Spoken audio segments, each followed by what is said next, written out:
Hello, hello. Happy Mother's Day. Welcome to this special edition of Hot, Weird, and Magical.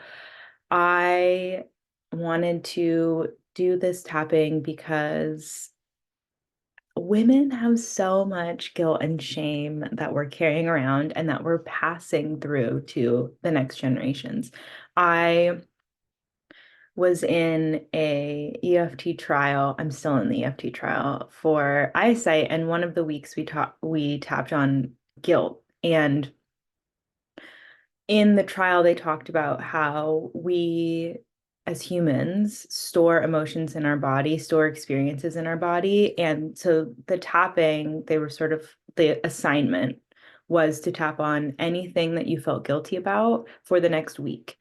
And they said it doesn't matter if it's a recent thing or a really old thing. It doesn't matter if the thing you feel guilty about came after you had eyesight issues or before, because every time you tap on that issue, it starts to unravel all of the guilt, all of the shame, all of the anger, which I thought was really interesting. So today, even if we don't cover the topic in particular that you have your big emotions wrapped up into, whether that is guilt and shame passed down through women about how we are not enough, or resentment for, I was thinking about Christmas today too, and how magical Christmas is for a kid and how we give all that credit to Santa, but most of the magic is created by the unseen labor of women, and how we praise women to be selfless, and how we venerate people, women, for being self-centered. And at what point is being centered or self-aware good and prioritized? And when you are taking care of kids, there's certainly a level of needing to, I don't want to say put yourself aside, but there is an aspect of caregiving that involves output and nurturing and actively working through and working on changing these maybe belief systems or ways of being that have been handed down. And we're kind of right now, we're one of the first generations that can actively work through these things. And there's a brand called Seventh Generation, which is based on a Native American belief. And I need to look up what the actual tribe was and where the belief came from specifically. But it's that when you heal something, the work that you are doing can affect seven generations back and seven generations forward. And I've been thinking a lot about epigenetics and about the way that women, baby girls, are born with all of their eggs. So, like, you were an egg inside your mother in your grandmother's body. So, in that case, for me, my it's like, what conditions was your grandmother going through then? And then what conditions was your grandmother going through in utero, which affected your mother, which affected, there's like, it's really neat when you start thinking about it that way, where all women are just like Russian dolls and we carry all this potential and possibility. And then also we end up passing on some of these negative experiences too. And we get to build on the success of the women that came before us. And like, now we wouldn't be able to be where we are without the Me Too movement. Who wouldn't be able to be where they are without women going, like, fighting for the workforce inequality in the 80s, who wouldn't be able to be where they are in the 50s, when, and so on and so forth. Like, women, I read a story about a woman going to court for, I don't remember what year it was, but she didn't want to wear a fucking skirt. She wanted to wear pants. And they took her to court. They sued her ass. They took her to court and they were like, you can't wear pants. They're too revealing. You know, you have to wear the skirt. And she was like, I like the pants. I want to wear the pants. They make me feel free. I can do more shit in the pants. So, anyway, just as you know, because you have experienced the world in your body, there's a lot wrapped up into being a woman and the expectations placed on us. And then when you get into that role, how do I manage these expectations without like losing myself? Or like, what does love feel like? And how do I actually want to be nurtured? And how would I nurture my inner child if I had to do it again? Or what were the ways that I can begin to forgive my mother and her mother for passing on maybe these behaviors and beliefs that they didn't have the tools to unravel. So, okay, that's a lot, just a casual session today. And this is really a lot of work that we're doing here together. And I celebrate you for being really brave and for showing up here for yourself and for your mother and her mother and your children if you have them or want to have them, or your inner child who is equally deserving of love and respect and to be relieved of any guilt and shame that we're carrying around. I think I grew up Catholic too, and that religion is, you get baptized because the baby is born with original sin. I was just watching Sex and the City, and Miranda had her baby and they were getting it baptized just in case. And it's like, even that is like you come into the world with all of this shame around, we got here because of sex and we came through a woman's body. Anyway, okay. So today we're just gonna release some of that, forgive some of that, and get back into our bodies and get back into a place where we feel centered so that we can make decisions, the best decisions for us, which will then be the best decisions for everyone else. Because, like, you can't pour from an empty cup. But I heard this analogy the other day that it's not just like not, there's nothing to pour from an empty cup. It's more like you can't drive a car with no gas. Like, things are going to start, if you don't pull over and the lights are going on, and you're going to start a fire, and then the wheels are going to pop, and then you're potentially going to start an accident. Worst case scenario is you pull over on the highway and have to call for help, and AAA will come and tow you somewhere else. But the eventual compounded results can be like incredibly catastrophic if you don't take care of your vehicle. So it's not about ignoring other people's needs, but it's about having boundaries, and it's about knowing where you need those boundaries. And that's what we're going to be doing in Needy Bitch all of this week. So, okay, we'll just start on the side of the hand here.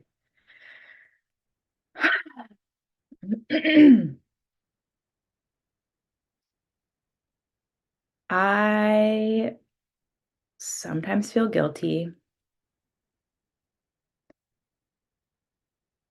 about not calling my parents enough, or about the way that I've treated someone I love. Or maybe I'm telling myself that I'm not enough. I'm not doing enough. I don't know enough. I don't have enough. And that I have to earn it before I can feel enough.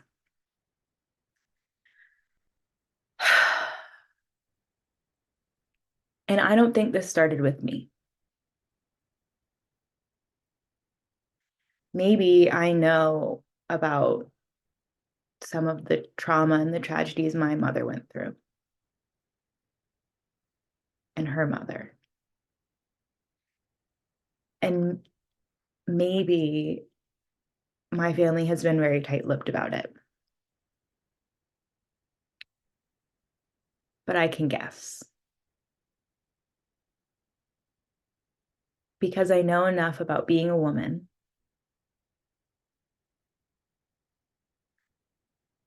that I know it's not always easy.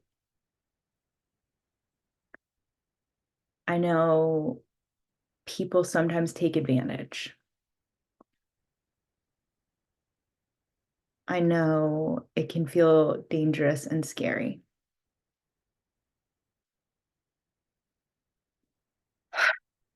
And I put a lot of expectations on myself to be different than I am. Maybe perfect or close to it. Maybe I'm holding myself to some standard that I've imagined from looking at other people's social media.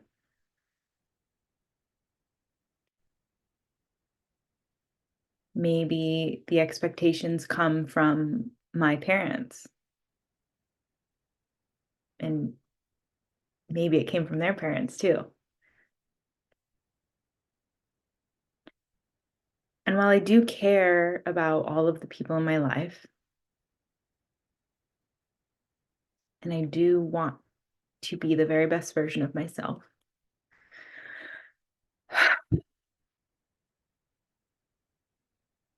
taking action from a place of trying to alleviate guilt,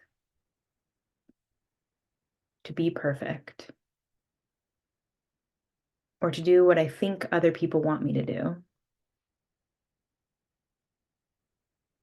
is not working. I'm feeling very resentful. Like, don't they know how hard I'm trying? Don't they know how much I'm sacrificing? Don't they know how many boundaries I've let them cross?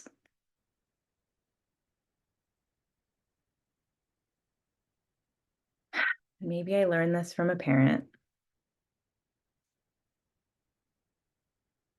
I'm choosing now to lovingly make room for another option.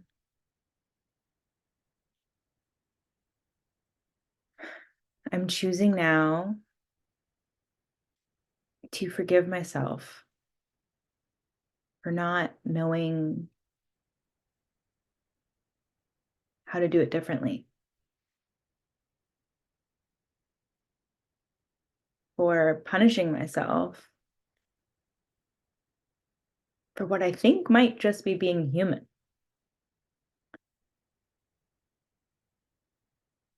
And for assuming that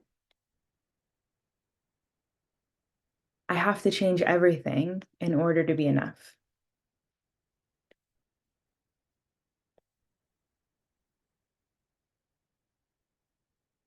I forgive myself for all of the ways that I've been holding myself back or carrying resentments that are getting really heavy and that may not even be mine to carry.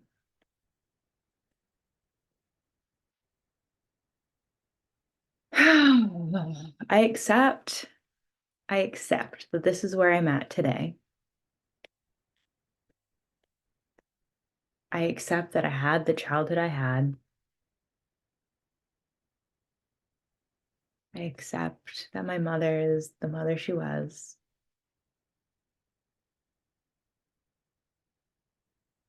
Maybe I can even start to forgive her too, for the human parts of her that didn't see or love me in the way I wanted to be.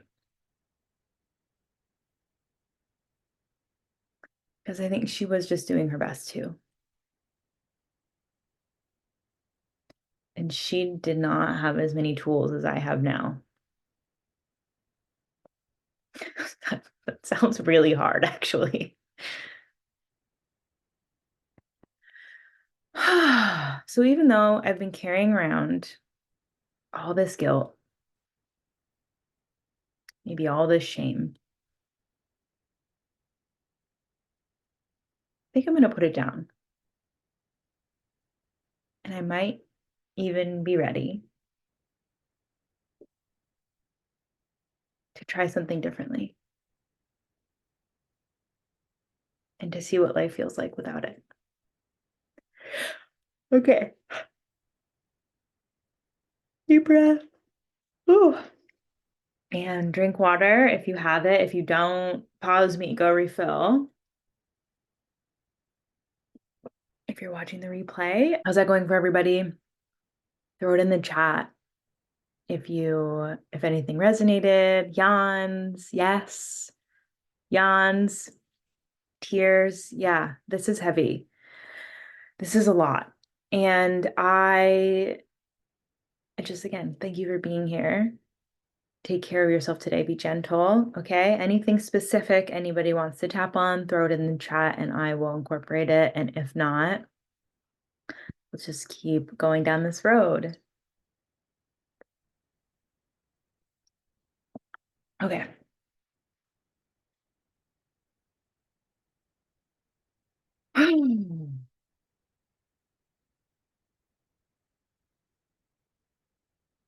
There are some really great parts of my childhood.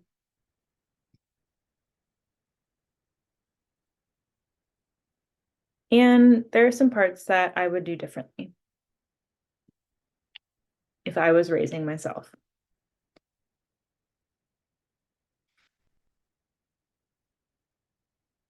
And those might be frequent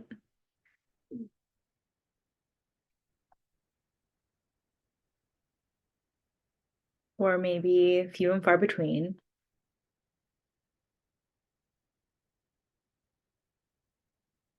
But I can acknowledge that my mother was doing her best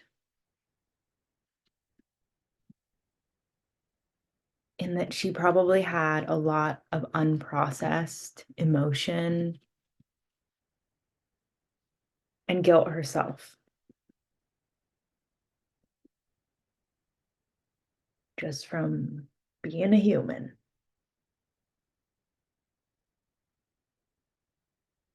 And even though sometimes her humanness really irritates me, I'm also really grateful that I have enough time with her to be irritated,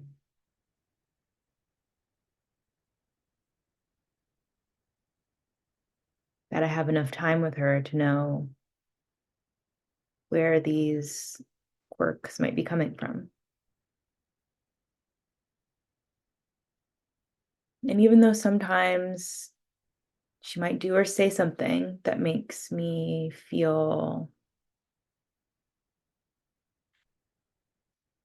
guilt or shame or question the way I want to do things, I know that I'm an adult now.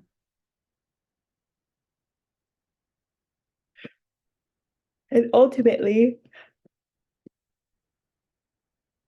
I get to make my own decisions. And what I'd really like is to be in a place where I can trust myself. Because maybe the women in my lineage haven't had that opportunity,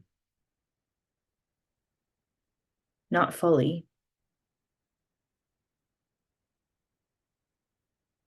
to really make decisions in the way that I get to.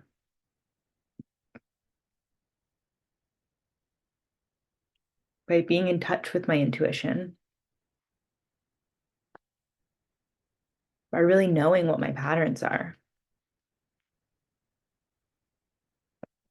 and by really understanding myself, I can understand her too.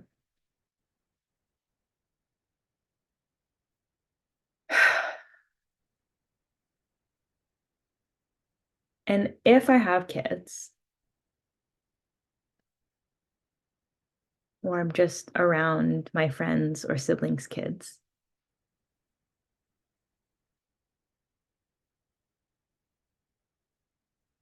and I'm feeling a little bit guilty about not being enough,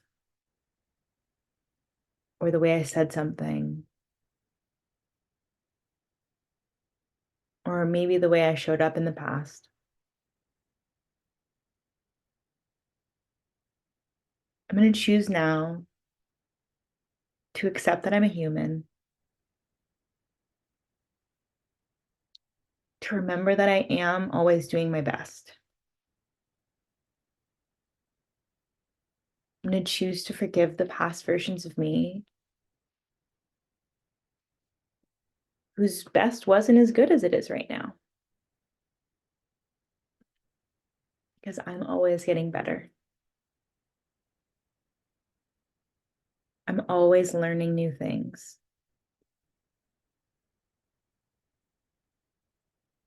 I'm always allowing myself the space to grow.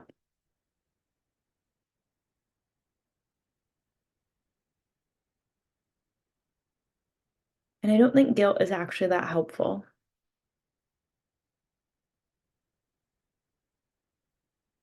I can choose to change or be more loving and present without feeling the heaviness of guilt and shame for the ways I didn't do that in the past.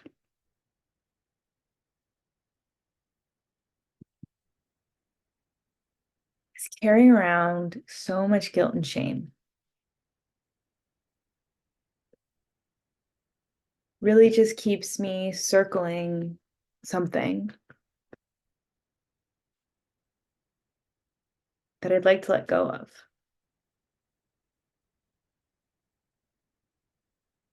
that I would like to acknowledge and move on from,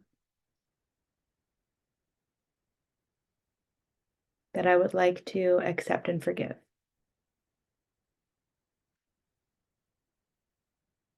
And the next time I can choose to approach it from a different angle. Because there's always another option for me.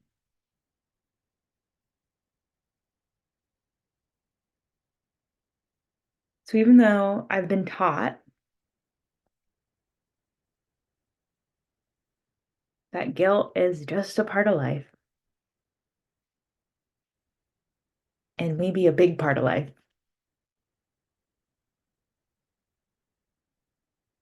I don't have to keep carrying it around.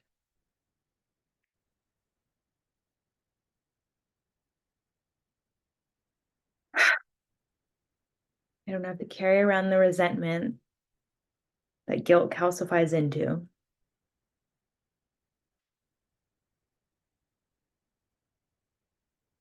And I can choose now to start seeing where I need a boundary, to start seeing where I need to take care of myself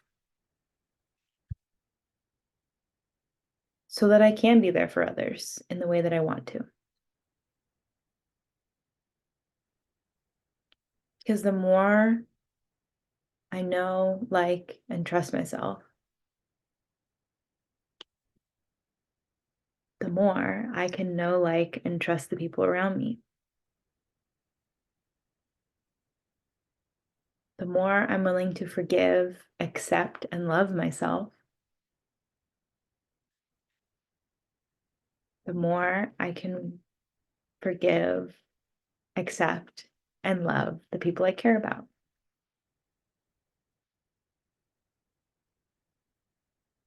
I want to be the example for my whole lineage of what a hot, weird, magical, embodied, playful, loving woman looks like.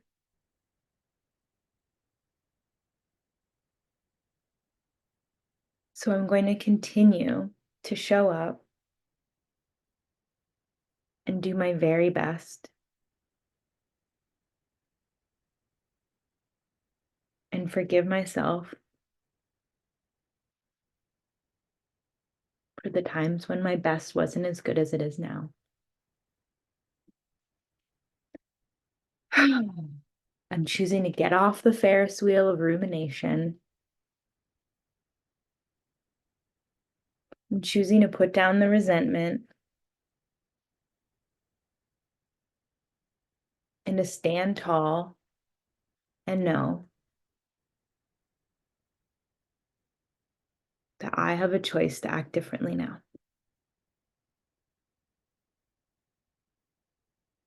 So I'm choosing to see where I need some more boundaries and all the places I can love myself a little bit better. And by doing this, I'm loving my whole lineage. I'm healing my whole lineage. I'm forgiving and accepting my whole lineage.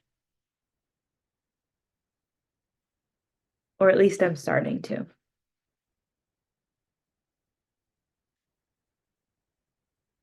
So I'm ready today to start seeing the world with new eyes, to start approaching my mother or mothering with new eyes and an open heart, knowing that I'm doing my very best and that my best is enough. And I am enough as I am. Right now, today, no improvements or upgrades necessary.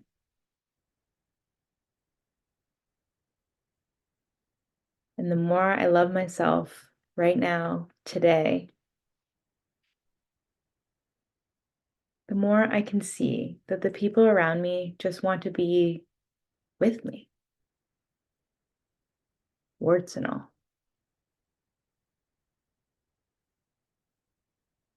And so it is. Okay. That was a big one today. How's everybody? I saw a lot of yawns, some tears, a lot of faces too. This is definitely a big topic. Everybody has a mother, and everybody's mother is a human. So there's definitely things that could leave room for improvement because humans are not perfect. And I think that's also what's beautiful about life. So thank you so much for being here. Happy, happy Mother's Day. If you are a mother or here for your mother, or you are wanting to be a mother or mothering yourself, there's mothering to do all around. And yeah, thank you for being here. Thank you for doing this for yourself and for your whole lineage and putting down some of that guilt and shame. It helps break up all of the guilt and shame you might be carrying around. So thank you so much. And I hope I see you in the Needy Bitch Challenge tomorrow. And if you're here for the replay, drink a lot of water, be kind to yourself, take care. Thank you so much for being here. Love you.